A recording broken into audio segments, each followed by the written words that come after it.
This program is presented by University of California Television. Like what you learn?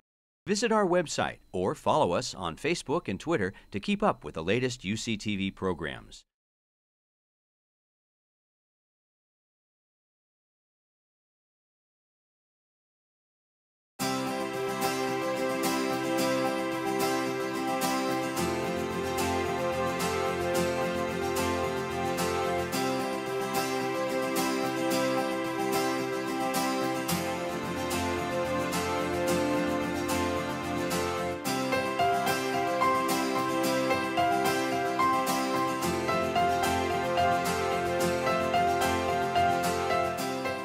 My first speaker is Dr.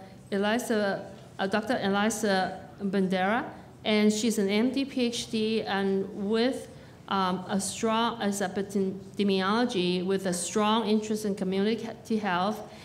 She actually has served as a member of the American Cancer Society in 2006 on the Committee on Nutrition and Physical Activities Guidance for Cancer Prevention, in 2007 in the World Cancer Research Fund International and American Institute for Cancer of the World Cancer Research Fund, and setting a lot of the policies and helping, serving on numerous expert panels.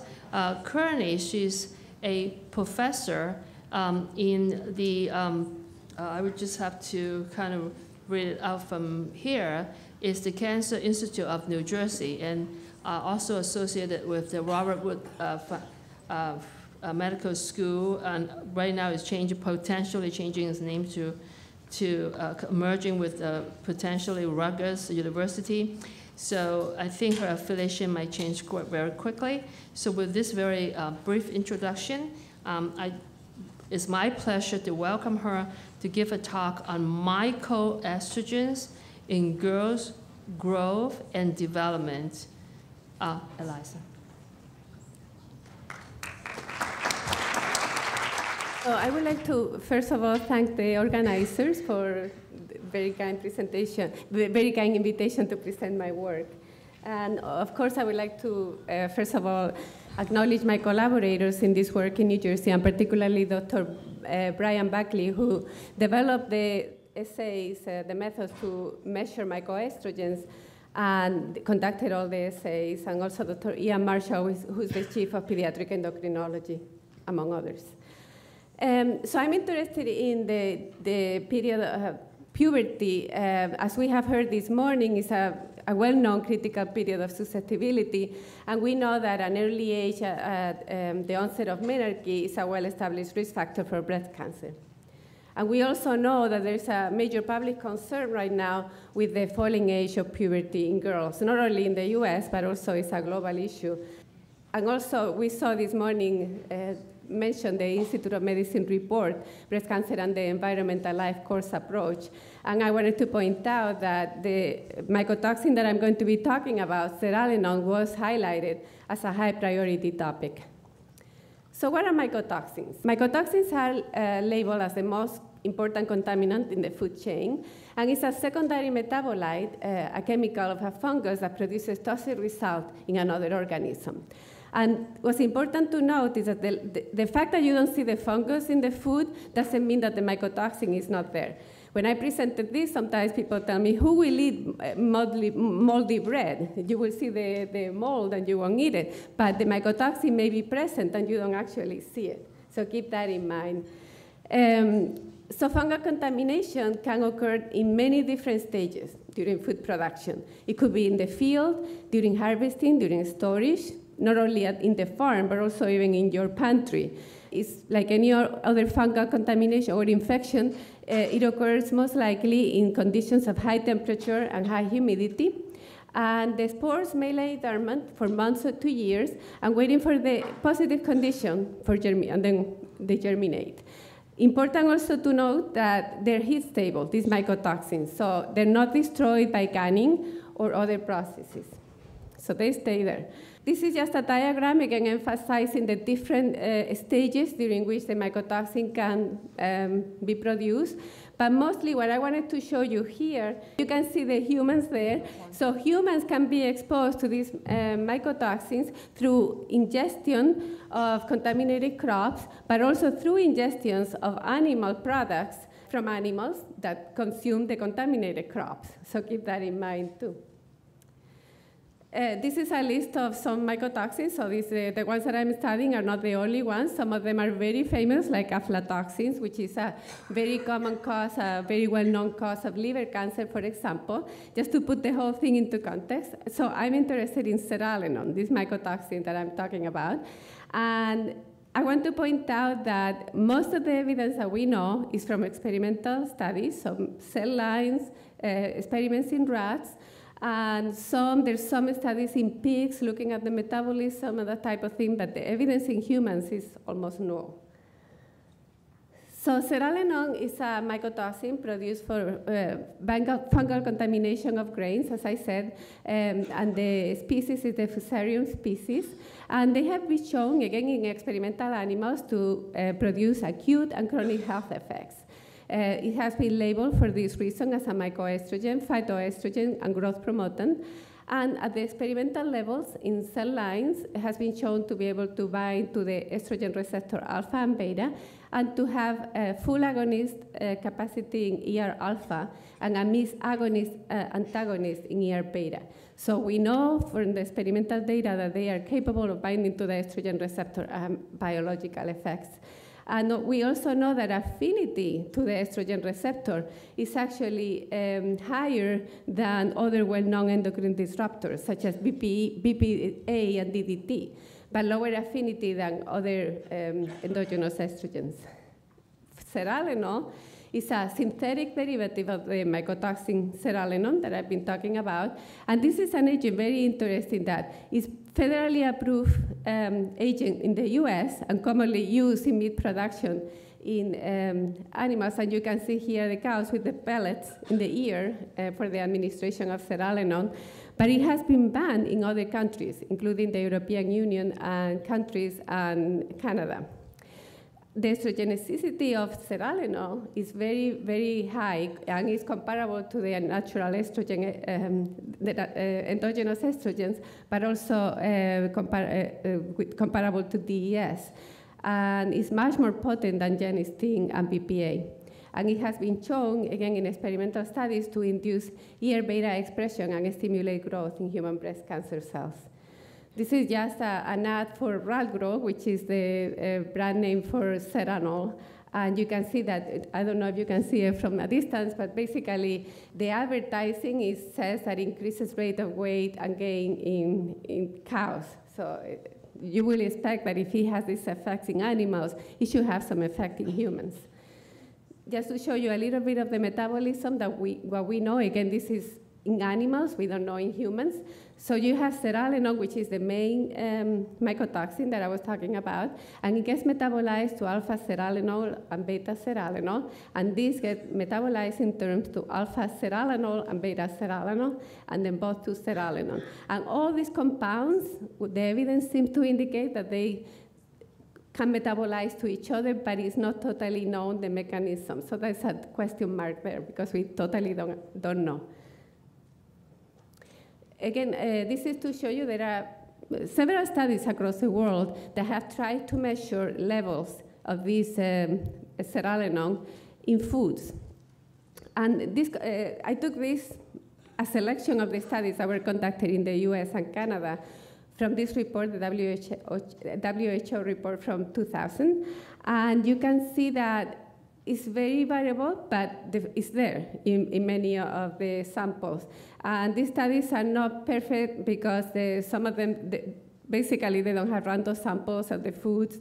The methods are not totally known. Many of them have very small sample size, like 1 sample or 18 samples.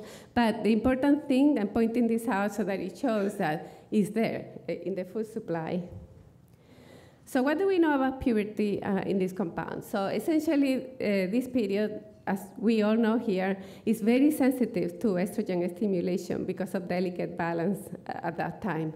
But we know very little about puberty. So the current evidence we have right now is the anecdotal reports in Puerto Rico and Italy that showed that at that point, that was in the late 70s, they found that there were epidemic of precocious puberty, and they attributed to the use of anabolic hormones in foods. However, the levels were not assessed. And then there are two small studies that have been published where they measure levels in precocious puberty girls, and some of them had levels. And so I'm going to talk a little bit about one of them that is normally referenced as the why zearalenone causes puberty. But I'm going to show you a little bit what the study is about. So essentially, this study is an Italian study. And again, I want to emphasize that both zearalenone and zeranol are regulated in Italy.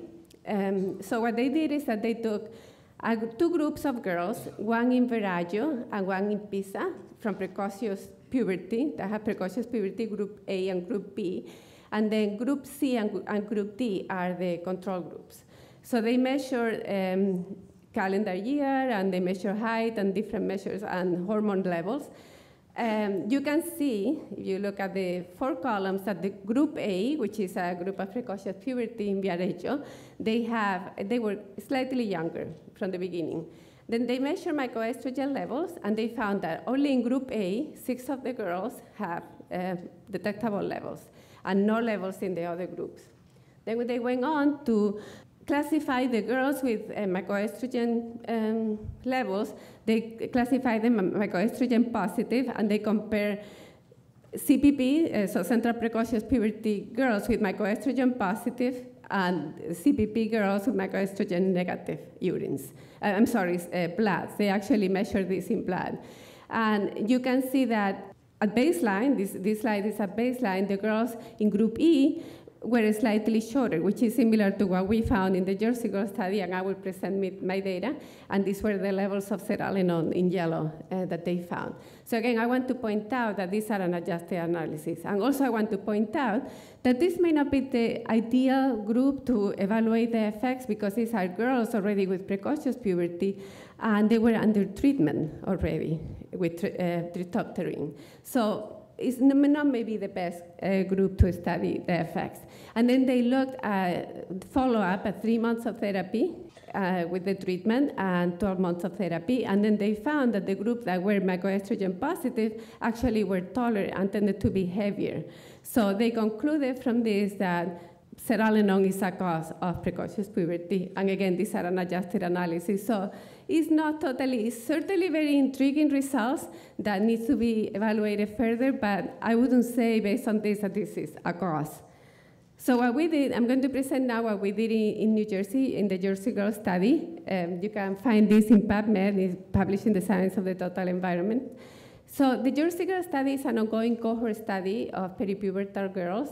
Recruitment sources that we've been using is pediatric practices, media, community recruitment efforts. And I have to say that the study started like a small pilot, and it received so much attention in New Jersey from the press. Everybody is fascinated. Part of it, I think, is the catchy name of the Jersey Girl study, so it received lots of attention. And it made me expand the study and go from a target area that I had in the Princeton area to expand it to all over New Jersey, given that interest. So the girls in the study are healthy girls, aged 9 to 10 years. They have to be New Jersey residents and living with the biological mother with no cognitive impairments, and both mother and daughter need to speak English. And for this analysis that I'm going to be presenting, we use cross-sectional data from the first 163 girls participating in the study. So data collection includes an eligibility questionnaire that we do, an appointment, during which we obtain detailed body measurements. We collect a morning urine sample, a saliva sample. We assess Tanner staging by a physician, but also mom, independently. We have a main questionnaire that includes questions, environmental exposures and early exposures and all those kinds of things, 24-hour recalls, and then we do an annual follow-up survey.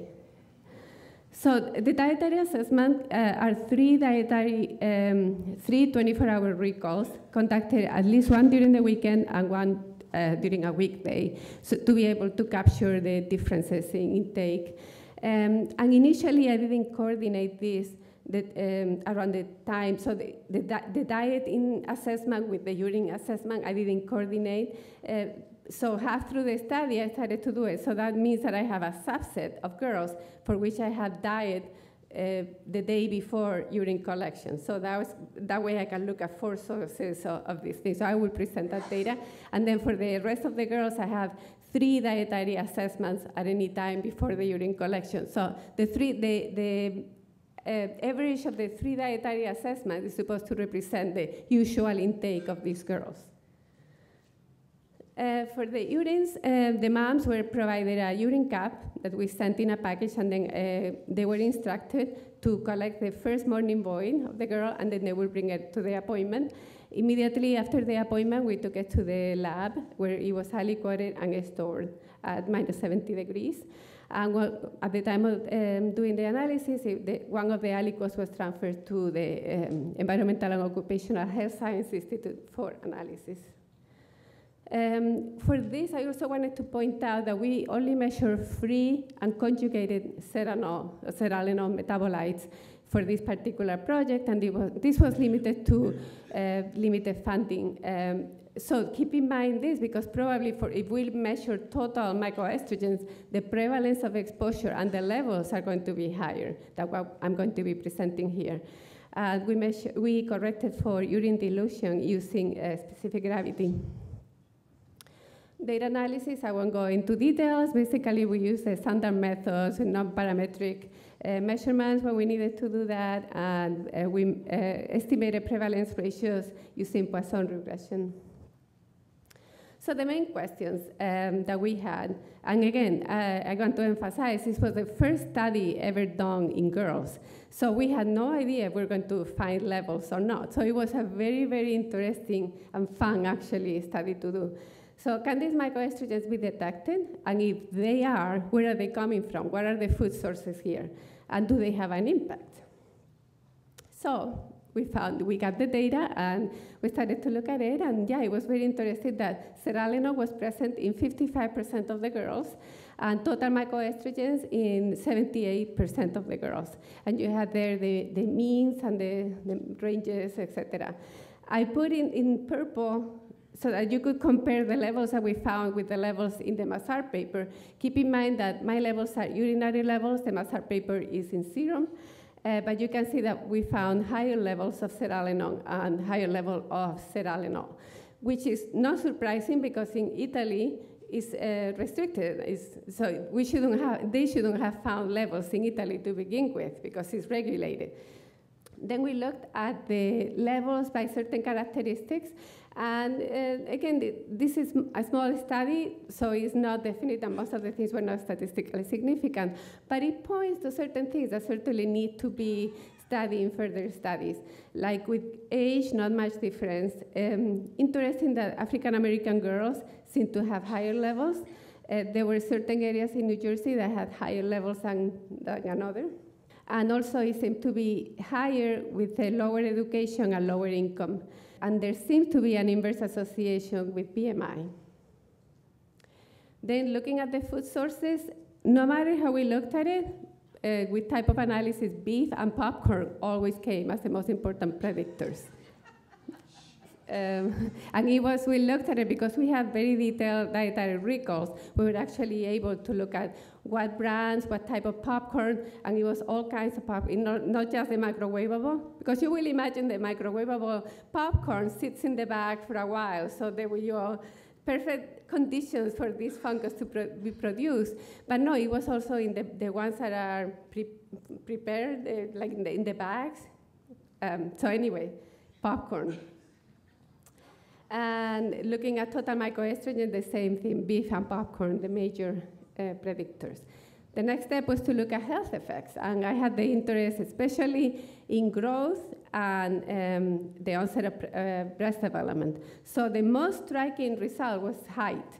There was an inverse dose response you can see here with height, where the girls with the higher mycoestrogen levels in urine were of shorter stature. So actually it went in the opposite direction that I expected. So it seemed to be more acting as an anti-estrogenic compound.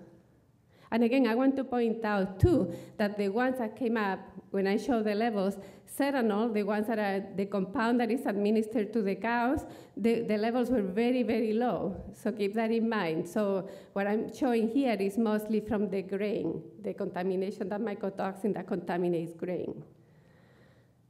Then looking at the onset of breast development, again, you can see that there's kind of a trend here where the girls with the higher levels of mycoestrogens are less likely to have reached the onset of development.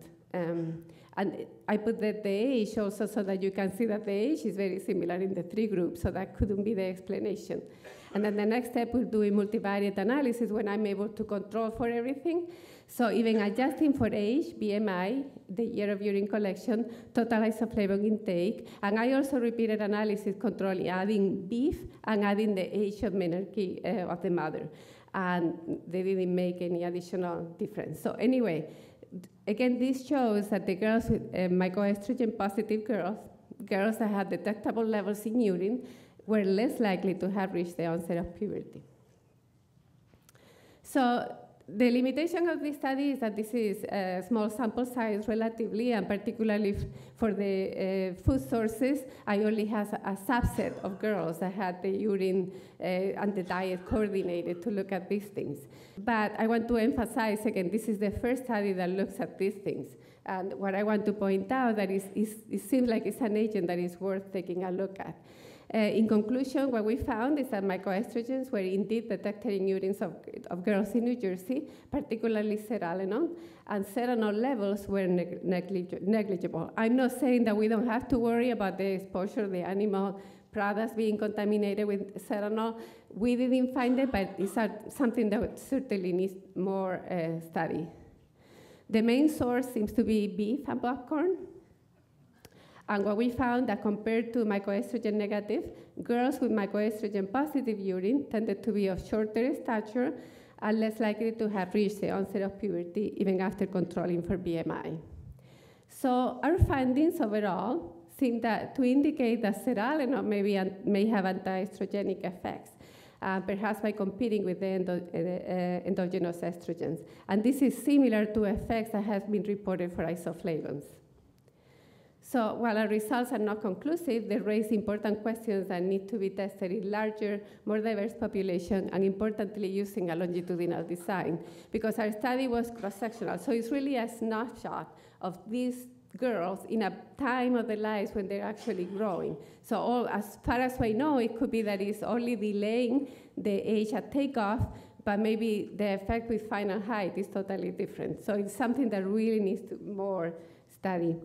So our future plans, we have this pending application, working with Larry Cushy and the team from the sickness study, and some of them are here.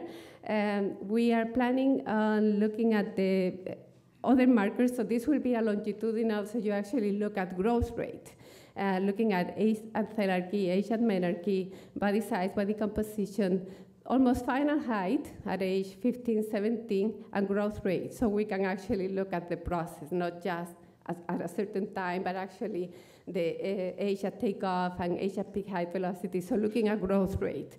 And also we will conduct additional analysis in the Jersey Girl study, and we want to compare levels in California and New Jersey. That may also lead us to some clues.